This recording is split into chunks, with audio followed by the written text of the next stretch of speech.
새벽 5시 나는 우리 집 방 문 앞에 서 있었습니다. 살짝 열린 문틈으로 보이는 광경. 내가 가장 믿었던 두 사람이 한 침대에서 속삭이고 있었어요. 내 친구와 내 남편이. 그 순간 나는 깨달았습니다. 내가 얼마나 완벽한 바보였는지를. 그들이 우리 집에서 함께 웃고 떠들 때 나는 정말 행복했어요. 마치 가족이 하나 더 늘어난 것 같다고 생각했죠. 그녀가 결혼 생활이 힘들다며 올 때마다 위로해줬고 남편도 그런 그녀를 따뜻하게 챙겨줬어요. 우리 집이 언니 쉼터가 되면 좋겠어. 내가 그녀에게 했던 말입니다. 정말 순진했죠. 하지만 그날 밤 모든 게 바뀌었어요. 나는 그 자리에서 바로 뛰어들어가 소리 지르지 않았습니다. 대신 조용히 돌아와서 완벽한 복수를 계획했죠. 6개월 후 이혼 법정에서 그들이 나란히 서 있는 모습을 보며 이렇게 말했어요. 그래도 둘이 잘 어울리더라. 근데 이제 둘 다 아무것도 없지? 과연 그들에게는 어떤 결말이 기다리고 있었을까요? 지금부터 들려드릴 이야기는 제가 직접 겪은 실화입니다. 믿었던 사람들의 배신, 그리고 완벽했던 복수의 이야기를요. 하지만 이 이야기를 제대로 들려드리려면 처음부터 시작해야 할 것 같아요. 어떻게 내가 그들을 그렇게 믿게 됐는지, 우리 세 사람의 관계가 어떻게 시작됐는지부터 말이에요. 언니는 나보다 먼저 결혼했고, 육아며 남편 고민까지 늘 함께 나눴던 사람이었습니다. 처음 만난 건 회사 동기 모임에서였어요. 같은 해에 입사해서 신입사원 때부터 알고 지냈죠. 그때는 그냥 직장 동료 정도의 관계였는데 둘 다 결혼하고 나서부터 진짜 가까워졌습니다. 특히 그녀가 먼저 아이를 낳고 육아의 어려움을 토로할 때 나는 아직 신혼이었지만 그녀의 이야기를 들어주곤 했어요. 언니는 정말 좋은 사람이야. 나중에 아기 낳으면 많이 도움 받을게. 그런 말을 자주 했었죠. 그녀는 정말 믿음직한 사람이었습니다. 내가 임신했을 때 입덧으로 고생할 때도 밤중에 전화해서 올 때도 항상 달려와 줬어요. 괜찮아. 나도 그랬어. 금방 지나갈 거야. 하면서 등을 토닥여주던 그 손길이 아직도 생생해요. 아이가 태어나고 나서는 더욱 가까워졌습니다. 육아 용품도 물려주고 밤에 아이가 울어서 잠 못 잘 때면 서로 전화해서 위로하고 정말 친자매보다도 더 가까운 사이였어요. 우리 진짜 전생의 자매였나 봐. 그녀가 자주 하던 말이었습니다. 나도 그런 줄 알았어요. 아이들 키우면서 힘들 때마다 서로가 유일한 이해자였고 남편들이 이해 못하는 마음까지도 우리끼리는 통했으니까요. 그녀의 남편은 야근이 잦은 직장인이었고 내 남편은 비교적 일찍 퇴근하는 편이었는데 그래서 그녀가 우리 집에 오는 일이 자연스러워졌죠. 처음엔 주말에 아이들끼리 놀게 하려고 만나는 정도였어요. 그러다가 오늘 저녁 같이 먹을까? 하는 식으로 시작해서 점점 자주 만나게 됐습니다. 그녀의 남편이 늦게 들어오는 날이면 혼자 저녁 먹기 싫다며 우리 집으로 와서 함께 밥을 먹곤 했어요. 내 남편도 그녀를 편하게 여겼습니다. 형수님, 오늘도 오셨네요. 뭐 맛있는 거 해드릴까요? 하면서 직접 요리를 해주기도 했어요. 그때는 정말 행복했어요. 내가 가장 믿는 친구와 가장 사랑하는 남편이 서로 잘 지내는 모습을 보는 게 얼마나 뿌듯했는지. 우리 남편 요리 진짜 잘하지? 응, 부러워 죽겠어. 우리 남편은 라면도 제대로 못 끓이는데. 이런 대화를 나누면서 웃곤 했죠. 마치 하나의 가족 같다는 생각까지 들었어요. 술자리도 자연스럽게 늘어났습니다. 아이들 재우고 나서 셋이 앉아서 맥주 한 캔씩 마시면서 이런저런 이야기를 나누는 시간이 너무 좋았어요. 회사 이야기, 육아 이야기, 때로는 진지한 인생 이야기까지. 그녀는 남편 앞에서도 거리낌 없이 자신의 고민을 털어놓았고, 내 남편도 그런 그녀에게 따뜻한 조언을 해주곤 했습니다. 그러던 중 그녀의 결혼 생활에 문제가 생기기 시작했어요. 남편과의 갈등이 심해지면서 그녀는 더욱 자주 우리 집을 찾았습니다. 집에 있기 싫어. 그 사람 얼굴 보기 싫어. 하면서 눈물을 흘리는 그녀를 보면 나는 마음이 아팠어요. 우리 집이 언니 집이라고 생각해 언제든 와. 그렇게 말해주곤 했죠. 자연스레 우리 집에서 자고 가는 일도 잦아졌습니다. 처음엔 소파에서 자겠다고 했지만 감기 걸리겠어. 방에서 자. 하면서 방까지 내어줬어요. 아이는 자기 집에 두고 와서 그녀 혼자만 오는 경우가 대부분이었죠. 미안해. 자꾸 신세를 져서. 무슨 소리야? 우리 사이에 그런 말이 어디 있어? 그런 대화를 얼마나 많이 나눴는지 몰라요. 남편도 그녀의 상황을 안타까워했습니다. 형수님 많이 힘들어 하시네. 우리가 좀 더 도와드려야겠어. 하면서 오히려 그녀를 더 챙겨주려고 했어요. 그녀가 좋아하는 안주를 미리 사다 놓기도 하고 그녀의 고민을 들어주며 조언도 해주고 나는 그런 남편이 자랑스러웠어요. 역시 내가 선택한 사람이야. 마음씨가 이렇게 따뜻하다니. 셋이 함께 웃고 떠드는 일이 너무 익숙해져 있었습니다. 마치 오래된 가족처럼 서로의 취향과 성격을 다 알고 있었고 함께 있으면 편안했어요. 그녀는 내가 하지 못하는 요리도 잘했고 남편은 그녀가 스트레스 받을 때 농담으로 분위기를 풀어주는 재주가 있었죠. 나는 그 둘 사이에서 중재자 역할을 하면서 우리 셋의 우정이 평생 갈 거라고 믿었어요.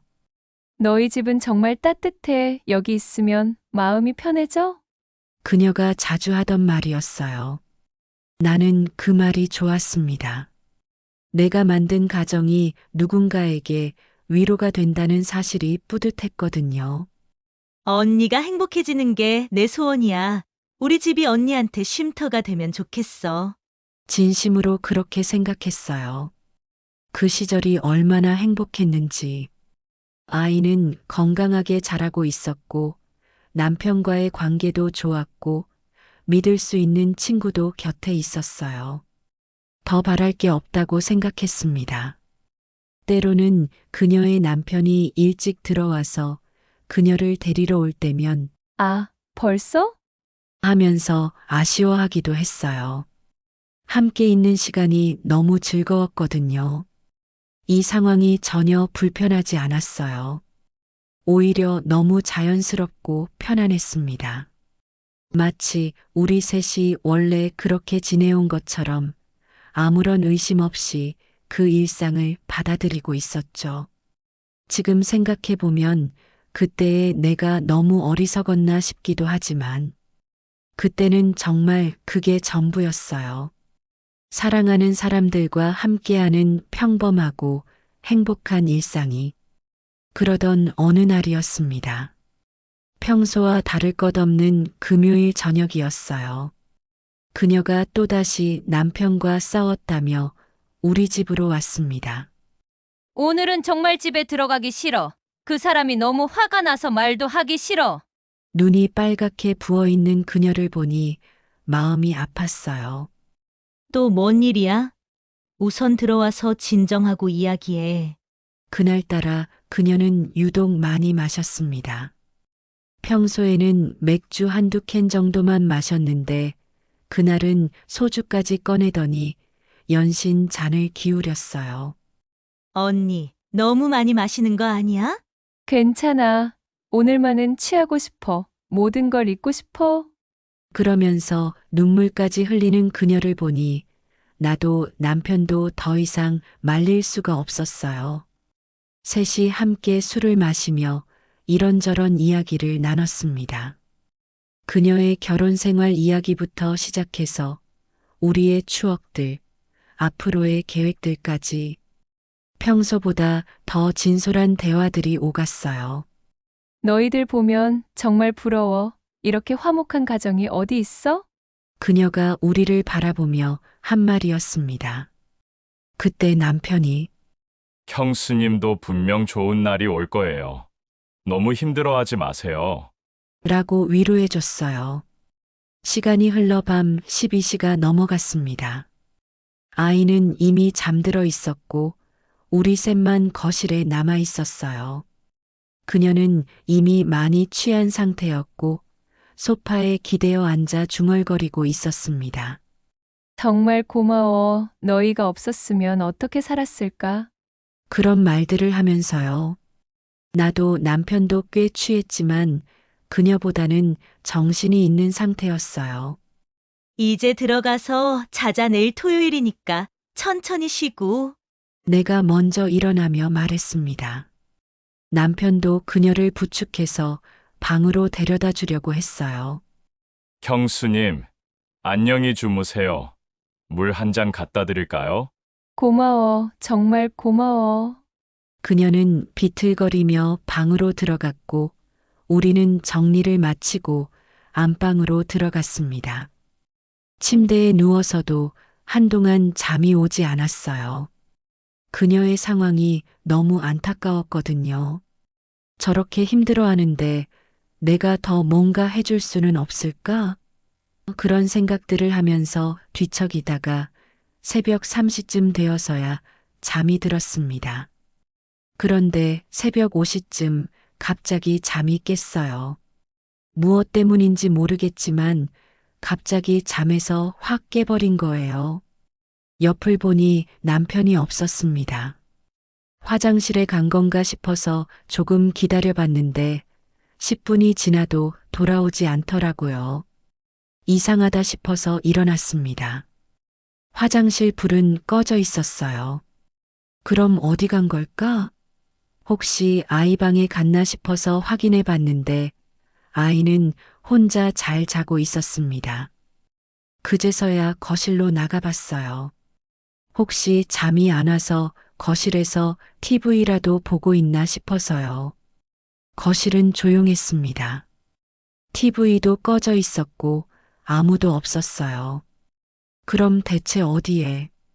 그때 언니가 자고 있는 방 쪽에서 희미한 소리가 들렸습니다. 작은 웃음소리 같은 게 설마 그녀가 혼자 전화라도 하고 있나 싶어서 조심스럽게 다가갔어요. 방문이 완전히 닫혀 있지 않았습니다. 살짝 열려 있는 틈으로. 그리고 그 순간 내가 본 것은 상상도 못했던 광경이었습니다. 내 친구와 내 남편이 한 침대에 누워 있었습니다. 처음에는 눈을 의심했어요. 내가 잘못 본 거겠지. 각도 때문에 그렇게 보인 거겠지. 하지만 아니었습니다. 두 사람은 분명히 함께 있었고 남편의 손이 그녀의 어깨를 감싸고 있었어요. 그녀는 남편의 가슴에 얼굴을 묻고 있었고 둘은 작은 목소리로 무언가 대화를 나누고 있었습니다. 숨이 멎는 줄 알았어요. 심장이 너무 빨리 뛰어서 터질 것 같았고 온몸이 얼어붙는 것 같았습니다. 다리에 힘이 풀려서 그 자리에 서 있을 수조차 없었어요. 머릿속이 하얘졌습니다. 이게 꿈인가, 현실인가 도저히 믿을 수가 없었어요. 이건 뭐야? 이게 뭐야? 속으로 중얼거리면서도 나는 그 자리에서 꼼짝할 수가 없었습니다. 마치 시간이 멈춘 것 같았어요. 내가 가장 믿었던 두 사람이 내가 가장 사랑했던 두 사람이 내 등 뒤에서 이런 일을 하고 있었다니. 그들의 대화 소리가 희미하게 들렸습니다. 괜찮을까 만약 들키면. 그녀의 목소리였어요. 괜찮아. 자고 있어. 걱정하지 마. 남편의 목소리. 내가 그렇게 사랑했던, 그렇게 믿었던 남편의 목소리였습니다. 그 순간 온갖 감정이 한꺼번에 밀려왔어요. 분노, 배신감, 절망, 그리고 이상하게도 허탈함까지. 아, 내가 이렇게 바보였구나. 내가 이렇게 당하고 있었구나. 그런 생각이 들면서 동시에 지금 당장 들어가서 따져야 하나? 하는 생각도 들었어요. 하지만 나는 그러지 않았습니다. 아니, 그럴 수가 없었어요. 다리가 후들거려서 움직일 수도 없었고, 목소리도 나오지 않았거든요. 그저 그 자리에 서서 믿을 수 없는 광경을 바라보고만 있었습니다. 얼마나 오랫동안 그렇게 서 있었는지 모르겠어요. 시간 감각이 완전히 사라져 버렸거든요. 그러다가 문득 이러면 안 되겠다는 생각이 들었습니다. 지금 당장 들어가서 소리 지르고 싶은 마음도 있었지만 뭔가 더 확실하게, 더 제대로 해야겠다는 생각이 들었어요. 조용히, 정말 조용히 그 자리를 떠났습니다. 발소리가 나지 않도록 조심스럽게 움직이면서 우리 방으로 돌아갔어요. 침대에 누웠지만 당연히 잠이 올 리가 없었습니다.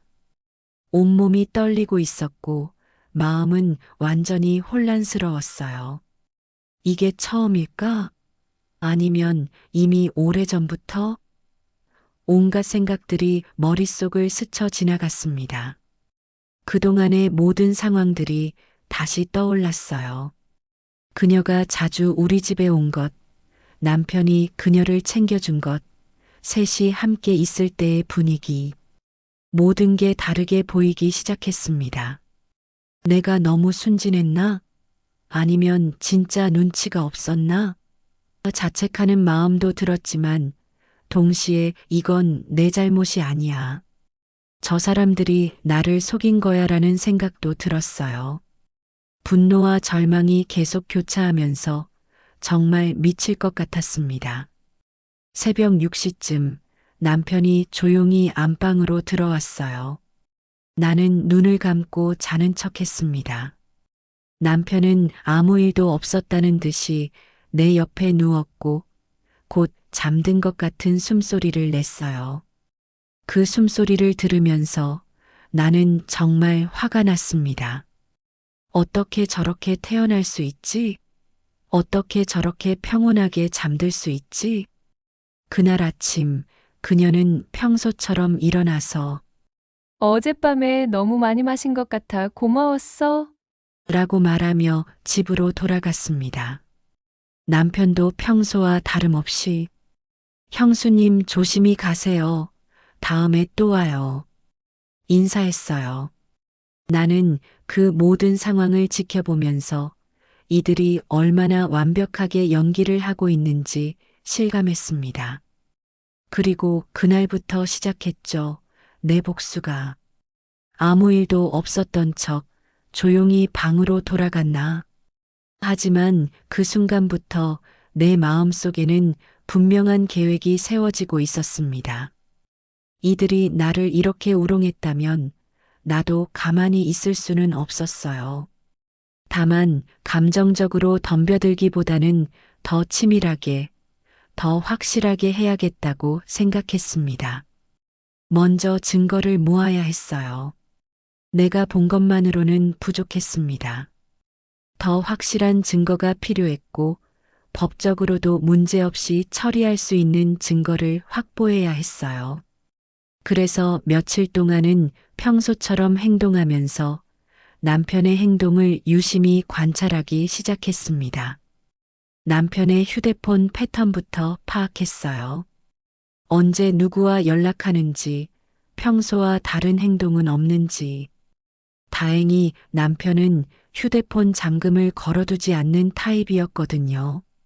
그가 샤워할 때나 잠깐 나간 사이에 메시지들을 확인해 봤습니다.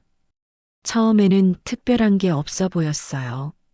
하지만 며칠 더 지켜보니 그녀와 주고받은 메시지들이 있더라고요. 겉으로는 평범한 안부 인사 같아 보였지만 자세히 보니 뭔가 이상한 부분들이 있었어요. 오늘 밤에도 힘들 것 같아 위로가 필요해.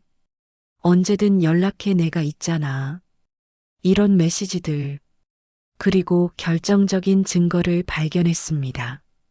남편이 그녀에게 보낸 메시지 중에 어젯밤이 꿈만 같았어. 다시 만날 수 있을까? 라는 내용이 있었어요. 그 메시지를 본 순간 내 온몸이 다시 한번 얼어붙었습니다. 이제 확실해졌어요. 그날 밤이 처음이 아니었다는 것을. 사진으로 모든 메시지를 찍어두었습니다. 그리고 남편의 카드 사용 내역도 확인해 봤어요. 내가 모르는 사이에 호텔이나 모텔에서 결제한 기록들이 있더라고요. 이 모든 것들이 증거가 될 수 있었습니다. 다음 단계는 그녀의 남편에게 알리는 것이었어요. 처음에는 어떻게 접근해야 할지 고민이 많았습니다. 직접 만나서 말하기에는 너무 충격적일 것 같았고, 그렇다고 전화로 하기에는 결국 익명으로 편지를 보내기로 했어요. 사진들을 인쇄해서 편지와 함께 그녀의 집 우편함에 넣었습니다. 당신의 아내가 어떤 일을 하고 있는지 알아야 할 것 같습니다. 짧은 메시지와 함께요. 그리고 며칠 후 그녀에게서 급하게 전화가 걸려왔어요. 야, 우리 남편이 갑자기 이상해졌어. 나한테 뭔가 숨기는 게 있냐고 자꾸 묻고. 혹시 무슨 일 있었어? 그녀의 목소리는 당황스러워하고 있었어요. 나는 최대한 담담하게 무슨 일이야? 괜찮아? 하고 물어봤습니다. 며칠 후 그녀가 울면서 전화를 걸어왔어요. 이혼하자고 하네. 갑자기 뭔 소리인지. 그때서야 나는 어머, 왜? 무슨 일이야? 라고 연기를 했습니다. 하지만 마음속으로는 이제 시작이구나라고 생각하고 있었어요. 그녀는 결국 이혼했습니다. 그녀의 남편이 확실한 증거를 잡았으니까요. 그리고 이제 내 차례였어요. 남편과의 조용한 법정 싸움에 들어갔습니다. 남편은 제가 가만히 넘어가 줄 거라고 생각했겠죠. 아니, 어쩌면 내가 아무것도 모르고 있다고 생각했을지도 모르겠어요. 그 친구가 이혼한 후에도 남편은 평소와 다름없이 행동했거든요. 형수님 이혼했다면서. 안타깝네. 우리가 뭔가 도와드릴 수 있을까? 이런 말까지 하면서요. 그 모습을 보면서 정말 소름이 돋았어요. 어떻게 저렇게 태어날 수 있을까? 어떻게 저렇게 뻔뻔할 수 있을까? 하지만 나도 똑같이 연기했습니다. 그러게 안타까워 나중에 연락해서 위로해줘야겠어. 이렇게 말하면서요. 사실 법정 싸움을 준비하는 동안이 가장 힘들었어요. 겉으로는 평범한 일상을 유지하면서 속으로는 이혼 준비를 해야 했거든요. 변호사와 상담하고 재산 목록을 정리하고 아이 양육권 문제까지 모든 걸 혼자서 처리해야 했습니다. 특히 재산 분할 준비가 복잡했어요. 우리 집은 원래 내 명의였지만 결혼 후 공동 명의로 바꿔둔 상태였거든요. 다행히 내가 결혼 전부터 모아둔 돈이 상당했고 집 구입 자금의 대부분도 내가 부담했다는 증거들이 있었어요. 은행 거래 내역, 부동산 계약서, 모든 걸 다시 찾아서 정리했습니다. 변호사는 처음에 협의 이혼으로 진행하는 게 어떻겠냐고 제안했어요. 하지만 나는 거절했습니다. 조정이나 협의는 생각 없어요. 법대로 하고 싶어요. 내가 이렇게 당했는데 쉽게 넘어갈 수는 없었거든요. 남편에게 이혼 의사를 밝힌 건 모든 준비가 끝난 후였어요. 그날도 평범한 저녁이었습니다. 아이를 재우고 나서 거실에서 TV를 보고 있는 남편에게 조용히 말했어요. 우리 이혼하자? 남편은 처음에 농담인 줄 알았나 봐요. 갑자기 무슨 소리야? 무슨 일 있어? 하면서 웃더라고요. 하지만 내 표정이 진지한 걸 보고 나서야 당황하기 시작했습니다. 진짜야. 왜? 내가 뭘 잘못했어?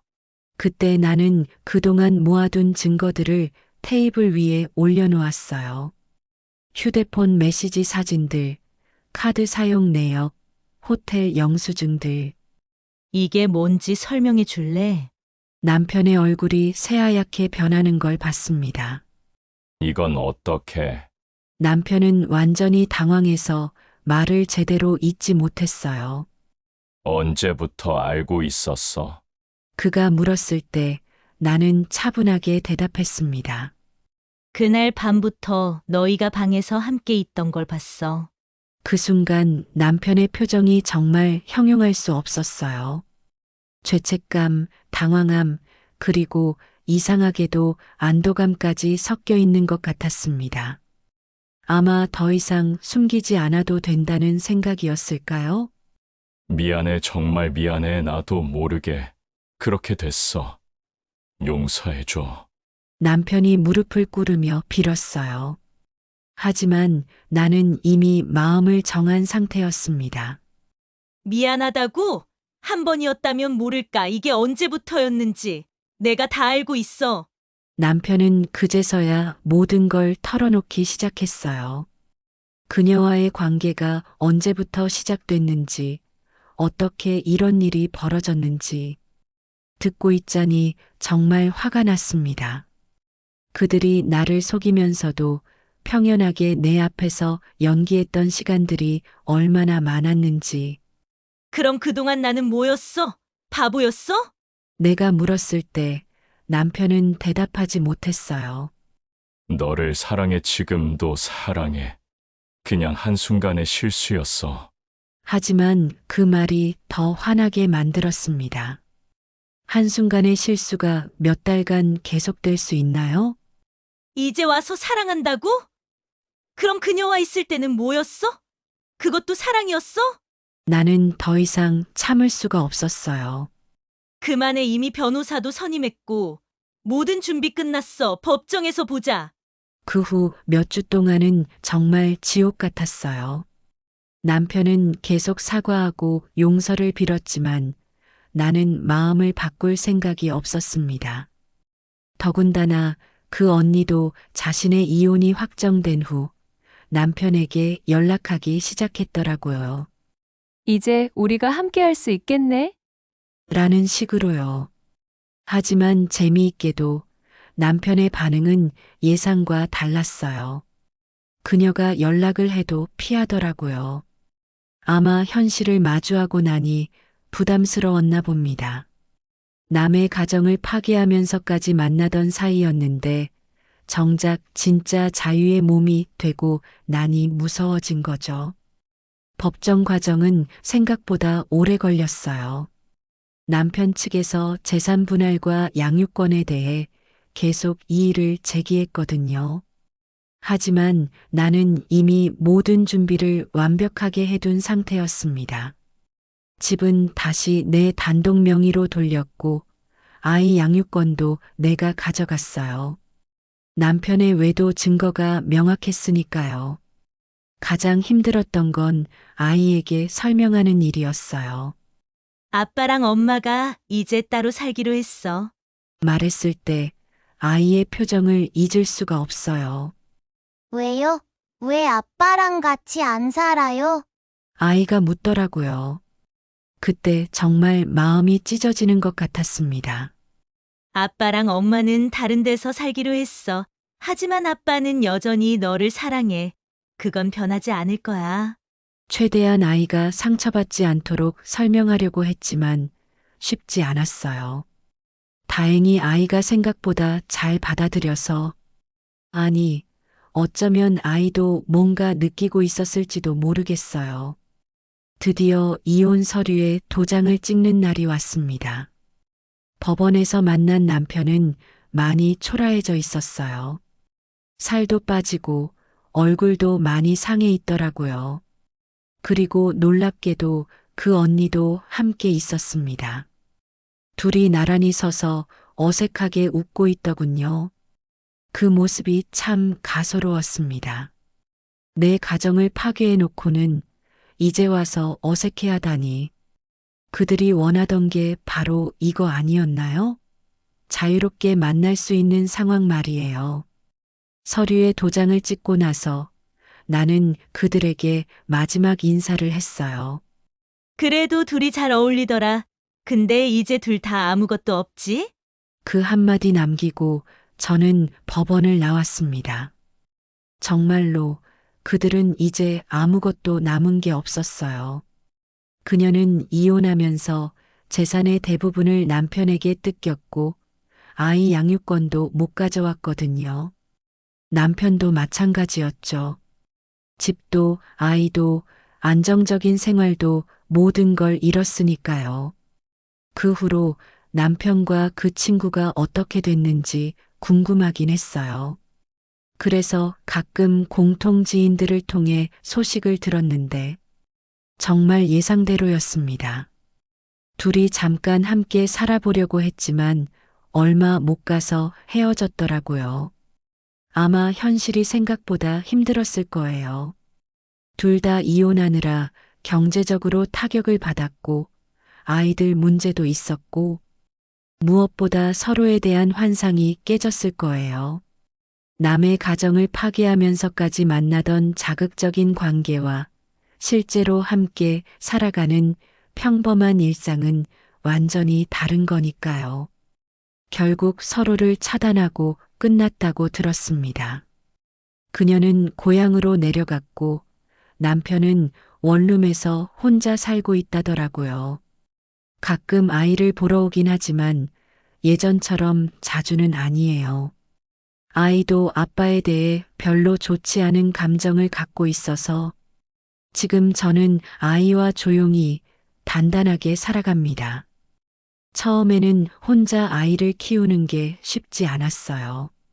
경제적인 부담도 있었고 무엇보다 외로웠거든요.